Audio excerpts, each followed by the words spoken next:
லௌதேத்தூர் இயேசுஸ் கிறிஸ்துஸ். இயேசு கிறிஸ்துவுக்கு புகழ். தமிழ் கூறும் நல்லுலகில் வாழும் அனைத்து அன்புள்ளங்களுக்கும் வத்திக்கான் வானொலியின் வணக்கம். இறைவன் உங்கள் உள்ளத்தையும் இல்லத்தையும் தன் அன்பாலும் அருளாலும் அமைதியாலும் இன்றும் என்றும் நிரப்புவாராக.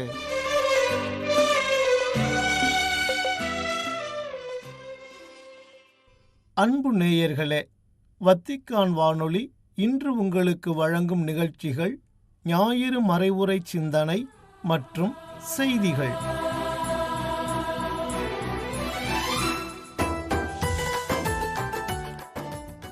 பொதுக்காலம் 6ஆம் ஞாயிறு. பொருள் ஆசையே எல்லா தீமைகளுக்கும் ஆணிவேர்.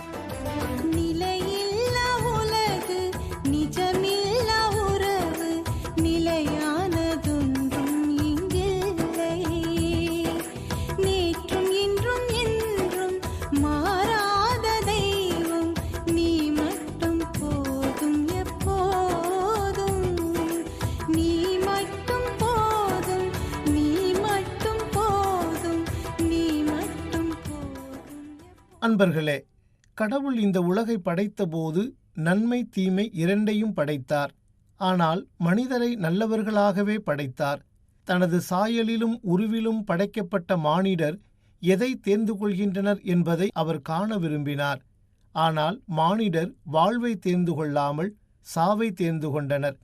படைப்பின் தொடக்கத்தில் நிகழ்ந்த மானிடரின் தவறான இந்த தேர்ந்து தெளிதல் இன்றும் தொடர்வதை பார்க்கின்றோம். உலகில் வாழும் மனிதர்களை சுயநலவாதிகள், பொதுநலவாதிகள் என இருவகையாக பிரிக்கலாம். சுயநலவாதிகளை கெட்டவர்கள் என்றும் பொதுநலவாதிகளை நல்லவர்கள் என்றும் நாம் பொருள் கொள்ளலாம். நல்லவர்கள் நல்ல செயல்களை செய்பவர்கள், ஆனால் கெட்டவர்கள் கெட்ட வினைகளை செய்பவர்கள். பிரியமானவர்களே, இன்று நாம் பொதுக்காலத்தின் 6ஆம் ஞாயிறை சிறப்பிக்கின்றோம். இன்றைய வாசகங்கள் இருவகையான மனிதரை முன்வைக்கின்றன. மனிதரில் நம்பிக்கை வைப்போரும் வலுவற்ற மனிதரில் தம் வலிமையை காண்போரும் சபிக்கப்பட்டோர் என்றும், ஆண்டவரில் நம்பிக்கை வைப்போர் பேறு பெற்றோர் என்றும் வகைப்படுத்துகின்றது முதல் வாசகம். மேலும் சபிக்கப்பட்டோர் பாலைநிலத்து புதர்ச்செடிக்கு ஒப்பாவர், பருவகாலத்திலும் அவர்கள் பயனடையார், பாலைநிலத்தின் வறண்ட பகுதிகளிலும் யாரும் வாழா உவர் நிலத்திலுமே அவர்கள் குடியிருப்பர் என்றும், பேறு பெற்றோரை அவர்கள் நீரருகில் நடப்பட்ட மரத்துக்கு ஒப்பாவர், அது நீரோடையை நோக்கி வேர்விடுகின்றது. வெப்பமிகு நேரத்தில் அதற்கு அச்சமில்லை, அதன் இலைகள் பசுமையாயிருக்கும். வறட்சிமிகு ஆண்டிலும் அதற்கு கவலை இராது, அது எப்போதும் கனி கொடுக்கும் என்றும் கூறி இவ்விருவரின் வாழ்வியல் செயல்பாடுகளையும் எடுத்து காட்டுகின்றது. 2ஆம் வாசகத்தில் இயேசுவின் உயிர்த்தெழுதலை நம்பாமல் இவ்வுலக காரியங்களுக்கு முக்கியத்துவம் கொடுப்பவர்களை முதல் வகையினராகவும், இயேசுவின் உயிர்த்தெழுதலை நம்பி அவருக்கு சான்று பகிர்ந்து வாழ்பவர்களை 2ஆம் வகையினராகவும் எடுத்து காட்டுகின்றார் புனித பவுல். நற்செய்தி வாசகத்தில் ஏழைகளையும் பட்டினியாய் கிடப்போரையும் அழுது கொண்டிருப்போரையும் பேறு பெற்றோராகவும், இவர்களின் வாழ்வை சுரண்டி பிழைக்கும் பணக்கார வர்க்கத்தினரை சபிக்கப்பட்டோராகவும் எடுத்து காட்டுகின்றார் இயேசு. நாம் காணும் இந்த பேறு பெற்றோர் குறித்த பகுதி ஒத்தமை நற்செய்தியாளர்களில் மத்தேயுவும் லூக்காவும் மட்டுமே எடுத்துரைக்கின்றனர். ஆனால் இயேசுவின் இந்த உரை மலையில் நிகழ்வதாக மத்தேயுவும் சமவெளியில் இடம்பெறுவதாக லூக்காவும் குறிப்பிடுகின்றனர். ஆனால் அதே வேளையில் இவ்விருவரும் எடுத்துக்காட்டும் இயேசுவின் போதனையில் வேறுபாடுகள் இருப்பதையும் நாம் காண முடிகின்றது. இயேசு அவர்களுடன் இறங்கி வந்து சமவெளியான ஓரிடத்தில் நின்றார் என்று லூக்கா குறிப்பிடுகின்றார். ஆக சமவெளி என்ற இந்த வார்த்தை தன்னில் சமத்துவம் என்னும் உயரிய பண்பை கொண்டுள்ளதையும் பார்க்கின்றோம். இன்று போல் இயேசுவின் காலத்து யூத சமுதாயத்திலும் பணக்காரர்கள், நடுத்தர வர்க்கத்தினர், ஏழைகள் ஆகிய 3 பிரிவினர் வாழ்ந்தனர். ரோமை ஆட்சியாளர்களின் பிரதிநிதிகள், ஏரோதின் அரச குடும்பத்தினர், எருசலேம் கோவிலை நிர்வாகம் செய்த சதுசேயர்கள், யூத தலைமைச் சங்கத்தை சேர்ந்த நிலப்பிரபுக்கள் ஆகியோர் பணக்கார வகுப்பைச் சேர்ந்தவர்கள். இவர்கள் பெரும்பாலும் எருசலேம் நகரில்தான் வாழ்ந்தனர். பெரும்பாலான பரிசேயர்கள் நடுத்தர வகுப்பைச் சேர்ந்தவர்கள். இவர்கள் எருசலேம் நகரிலும் இன்னும் பிற சிறிய நகர்களிலும் கிராமங்களிலும் வாழ்ந்தனர். இவர்கள் நீதிமன்ற நடுவர்களாகவும் எழுத்தர்களாகவும் பணியாற்றினர். 3வது பிரிவினர் ஏழை எளிய மக்கள். இவர்கள் எண்ணிக்கையில் பெரும்பான்மையோராக இருந்தனர். முதல் நூற்றாண்டு யூத சமுதாயத்தில் ஏழைகள் என்ற சொல் வறியோர், பாவிகள், நோயாளர்கள், தீயாவியால் ஆட்கொள்ளப்பட்டோர், கல்வி அறிவில்லா பாமர மக்கள், ஒழுக்கமற்ற தொழில் செய்தோர் ஆகிய அனைவரையும் குறித்தது. இதன் காரணமாகவே பெருந்திரளான அவருடைய சீடர்களும் யூதேயா முழுவதிலிருந்தும் எருசலேமிலிருந்தும் தீர் சீதோன் கடற்கரை பகுதிகளிலிருந்தும் வந்த பெருந்திரளான மக்களும் அங்கே இருந்தார்கள். அவர் சொல்வதை கேட்கவும் தங்கள் பிணிகள் நீங்கி நலமடையவும் அவர்கள் வந்திருந்தார்கள். தீய ஆவிகளால் தொல்லைக்கு உள்ளானவர்கள் குணமானார்கள். அவரிடமிருந்து வல்லமை வெளிப்பட்டு அனைவர் பிணியையும் போக்கியதால் அங்கு திரண்டிருந்த மக்கள் யாவரும் அவரை தொட முயன்றனர் என்று இயேசுவை தேடி வந்த ஏழையர் எப்படிப்பட்டவர்கள் என்பதை பதிவு செய்கின்றார் லூக்கா. மேலும் யூத சமுதாயத்திற்கு வெளியில் நிலவிய அநீதிகளை விட உள்ளே நிலவிய அநீதிகள்தாம் மிகவும் கொடியதாக இருந்தன. ஆக ஒடுக்குமுறைகளாலும் பொருளாதார சுரண்டல்களாலும் யூத சமுதாயம் மிகவும் பாழ்பட்டு போயிருந்ததை இயேசு நன்றாகவே அறிந்திருந்தார்.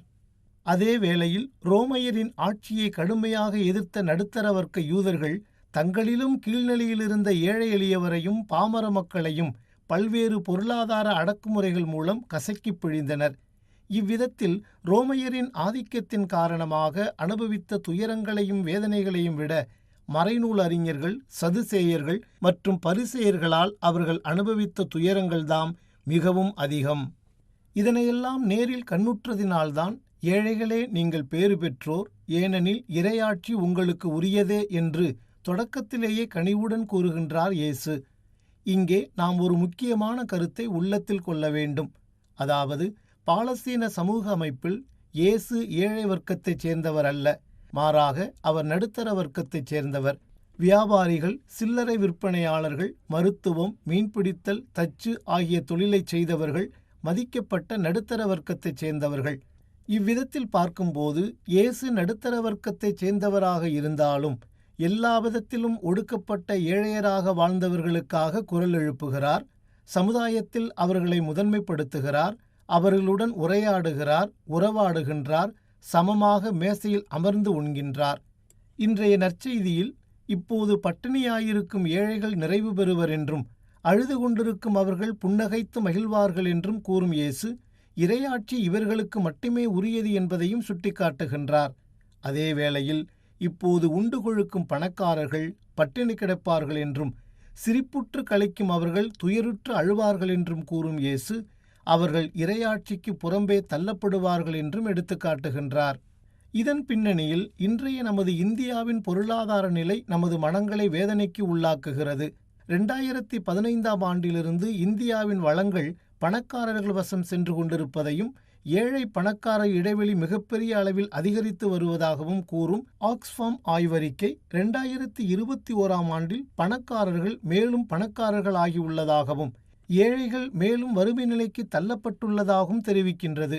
இந்தியாவின் வரி விதிப்பு கொள்கைகள் பணம் படைத்தவர்களுக்கே சாதகமாக இருப்பதாகவும் 2021ஆம் ஆண்டில் இந்தியாவில் கோடீஸ்வரர்களின் சொத்து 39 மடங்கு அதிகரித்துள்ளதாகவும் ஏழைகளின் ஆண்டு வருமானம் 53 விழுக்காடு குறைந்துள்ளதாகவும் தனது ஆய்வறிக்கையில் கவலை வெளியிட்டுள்ளது. மேலும் இந்தியாவில் 98 பெரும் பணக்காரர்கள் வைத்திருக்கும் சொத்து மதிப்பு அடிமட்டத்தில் இருக்கும் 55 கோடியே 50 லட்சம் மக்கள் கொண்டிருக்கும் சொத்து மதிப்பிற்கு ஈடாக இருப்பதாகவும் உண்மையை வெளிப்படுத்தியுள்ளது. அன்பர்களே, சர்வைவல் ஆஃப் த ஃபிட்டஸ்ட் என்று ஆங்கிலத்தில் கூறுவார்கள். இங்கே ஆள்பலத்தையும் பணபலத்தையும் அதிகார பலத்தையும் தன் வசம் கொண்டோர் மட்டுமே பிழைத்து கொள்ள முடியும். ஆனால் பணமில்லா, பலமில்லா, அதிகாரமில்லா ஏழைகள் அப்படியே மடிந்து போக வேண்டியதுதான். ஒரு முறை சீக்கிய மதத்தின் தலைவர் குருநானக் ஒரு கிராமத்திற்கு சென்றார். அந்த கிராமத்தின் நுழைவு வாயிலில் அவ்வூரில் உள்ள எல்லா ஏழை எளிய மக்களும் ஒன்று திரண்டு வந்து மேலதாளம் முழங்க அவருக்கு உற்சாக வரவேற்பளித்தனர். அப்போது அவ்வூரில் இருந்த மிகப்பெரிய பணக்காரர் இதனை தன் வீட்டு மாடியிலிருந்து கவனித்தார். யார் அந்த மனிதர்? இவ்வளவு மதிப்பும் மரியாதையும் பெறுகிறாரே, இவர் நம்மை விட பெரிய பணக்காரராகவா இருக்கப் போகிறார் என்று எண்ணியவாறு அவரை சந்திக்க வழிதேடினார். சில மணி நேரங்கள் கழித்து அவரை சந்தித்த அவர், சாமி, இந்த ஊரிலேயே நான் தான் பெரிய பணக்காரர், இவங்க எல்லாம் என் பண்ணையில வேலை செய்கிறவங்க, என் வீட்டுக்கு வாங்க, உங்களுக்கு நல்ல உபசரிப்பு கொடுக்கிறேன் என்று கூறி அவரை அழைத்தார். குருநானக்கும் அவரிடம் வருவதாக கூறினார். அடுத்த நாள் அப்பணக்காரரின் வீட்டிற்கு வந்தார் குருநானக். அவரை வாசலில் வரவேற்ற அப்பணக்காரர் தன் மாளிகை முழுவதையும் சுற்றி காட்டினார். அப்போது தன்னை பற்றியும் தன் மூதாதையரை பற்றியும் தம்பட்டம் அடித்துக் கொண்டார். அவரை மாடியின் மேல்தளத்திற்கு அழைத்துச் சென்று அந்த கிராமத்தை காட்டி இந்த ஊரிலுள்ள எல்லா சொத்துக்களும் தனக்கு மட்டுமே சொந்தமானதாக காட்டிக்கொண்டார். எல்லாவற்றையும் பொறுமையாக கேட்டுக்கொண்டிருந்த குருநானக் அவருக்கு ஒரு பாடம் கற்பிக்க விரும்பினார். தொடர்ந்து விதவிதமான விருந்துகளை அவருக்கு படைக்க விரும்பினார் அப்பணக்காரர். ஆனால் அவற்றையெல்லாம் குருநானக் விரும்பவில்லை. வீட்டை விட்டு கிளம்பும் வேளையில் அந்த பணக்காரரிடம், எனக்கு ஒரு உதவி செய்வீர்களா என்று கேட்டார் குருநானக். அதற்கு அவர், சொல்லுங்கள் சாமி, உடனே செய்கிறேன் என்றார். அப்போது தன் பையிலிருந்து ஒரு குண்டூசியை எடுத்து அப்பணக்காரரின் கையில் கொடுத்து, சொர்க்கத்தில் என்னை சந்திக்கும் போது இதை பத்திரமாக என்னிடம் கொடுக்க முடியுமா என்று கேட்டார். உடனே கோபமடைந்த அந்த பணக்காரர், என்ன சாமி, என்னை கேலி பண்ணுறீங்களா என்று கேட்டார். இல்லையப்பா, உண்மையாகத்தான் சொல்கிறேன் என்றார்.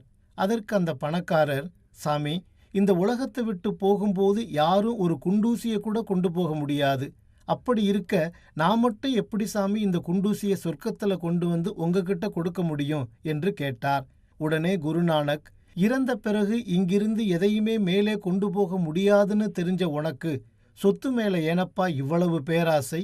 நீ அபகரித்து வைத்திருக்கிற சொத்துக்கள் எல்லாவற்றையும் அந்த ஏழை மக்களிடமே திரும்ப கொடுத்துவிடு என்று கூறினார். பேராசை கொண்ட மனிதனுக்கு இவ்வுலகத்தையே கொடுத்தாலும் திருப்தியடைய மாட்டான் என்று சொல்லுவார்கள். ஆம் அன்பர்களே, செல்வத்தின் மீதான சிலரின் பேராசையே பலரை ஏழையராக்கி வருகின்றது. வாழ்வதற்குத்தான் செல்வம் தேவை. ஆனால் இவ்வுலகில் பலர் செல்வம் சேர்க்க வேண்டும் என்பதற்காகவே வாழ்கின்றார்கள். அதனால்தான் எவ்வகை பேராசைக்கும் இடங்கொடாதவாறு எச்சரிக்கையாயிருங்கள், மிகுதியான உடைமைகளை கொண்டிருப்பதால் ஒருவருக்கு வாழ்வு வந்துவிடாது என்று கூறி அறிவற்ற செல்வன் ஓமை வழியாக மக்களுக்கு விளக்குகின்றார் நமது ஆண்டவர் இயேசு. மேலும் பொருளாசையே எல்லா தீமைகளுக்கும் ஆணிவேர். அந்த ஆசையால் சிலர் விசுவாசத்தினின்று பிறழ்ந்து திரிந்து பல வேதனைகளை தாங்களாகவே தங்கள் மேல் வருவித்துக் கொள்கிறார்கள் என்று புனித பவுலடியாரும் எச்சரிக்கின்றார். இன்று உலகில் நிகழும் அத்தனை போர்களுக்கும் மோதல்களுக்கும் வன்முறைகளுக்கும் ஏற்றத்தாழ்வுகளுக்கும் செல்வத்தின் மீதான பேராசையே அடிப்படை காரணமாக அமைகின்றது. ஆகவே நமது அன்றாட கிறிஸ்தவ வாழ்வில் செல்வத்தின் மீதான மிதமிஞ்சிய பற்றை விடுத்து ஏழைகளுக்கு முன்னுரிமை கொடுப்போம். அவர்தம் வாழ்வு ஏற்றம் பெற உழைப்போம். இவ்வருளுக்காக இந்நாளில் மன்றாடுவோம்.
பொருள் ஆசையே எல்லா தீமைகளுக்கும் ஆணிவேர் என்ற தலைப்பில் இன்றைய ஞாயிறு சிந்தனையை உங்களுக்கு வழங்கியது வத்திக்கான் வானொலி.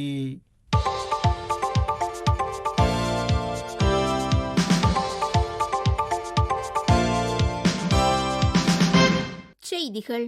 ரோமில் உள்ள ஜெமெல்லி மருத்துவமனையில் புரோங்கிட்ஸ் எனப்படும் மூச்சுக்குழல் அழற்சி நோய் சிகிச்சைக்காக அனுமதிக்கப்பட்டிருக்கும் திருத்தந்தை பிரான்சிஸ் அவர்கள் தற்போது நலமுடன் இருப்பதாக திருப்பீடு செய்தி தொடர்பகத்தின் இயக்குனர் மத்தேயு ப்ரூனி செய்தியாளர்களுக்கு தெரிவித்தார்.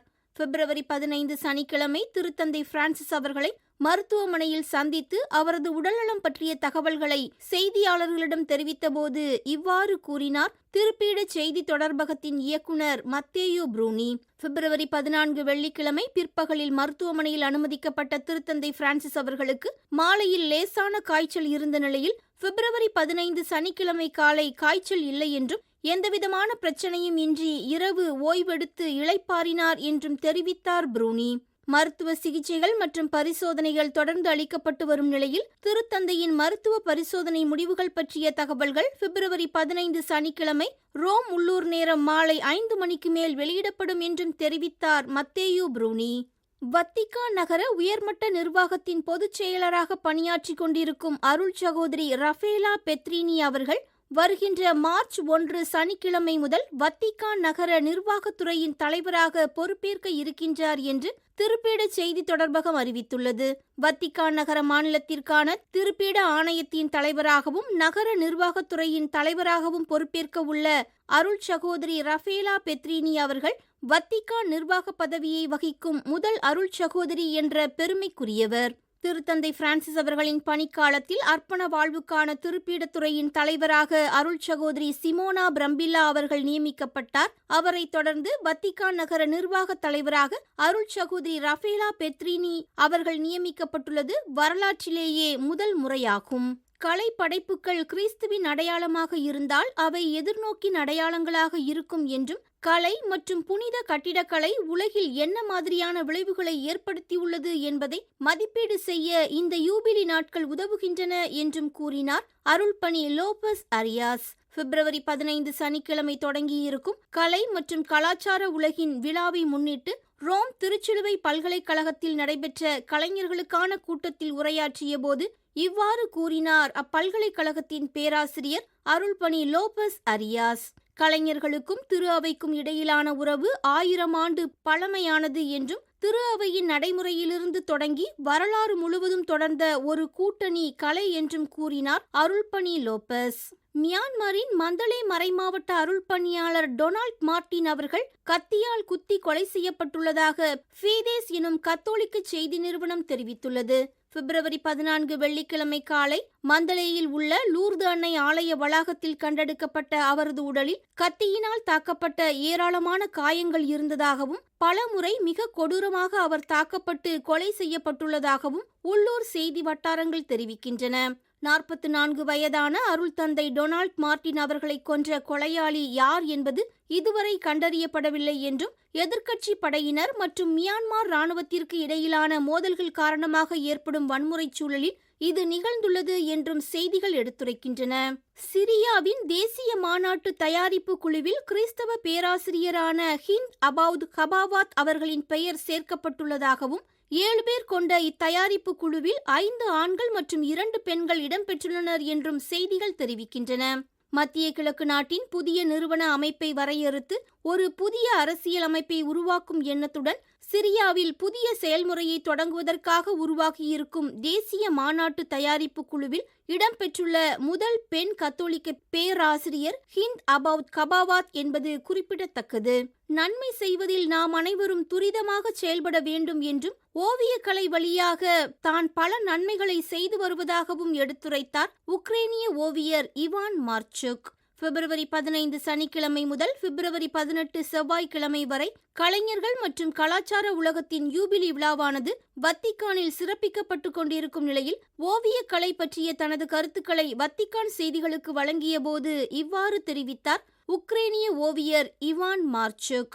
மக்களே நன்மை செய்வதில் துரிதமாக செயல்படுங்கள் என்பதே தனது அத்தனை கலை படைப்புகளின் முக்கிய நோக்கம் என்று கூறிய 88 வயதான ஓவியர் இவான் அவர்கள் தனது வாழ்க்கை முழுவதையும் கலைக்காக அர்ப்பணித்துள்ளதாகவும் மக்களின் யதார்த்த வாழ்வை ஓவியங்களாக படைத்துள்ளதாகவும் பகிர்ந்துள்ளார். நேயர்களே, இத்துடன் வத்திக்கான் வானொலியின் தமிழ் ஒலிபரப்பு நிறைவு பெறுகின்றது. தொடர்வது அதன் மலையாள நிகழ்ச்சிகள். உங்களது ஆர்வமுள்ள செவிமடுத்தலுக்கு நன்றி, வணக்கம்.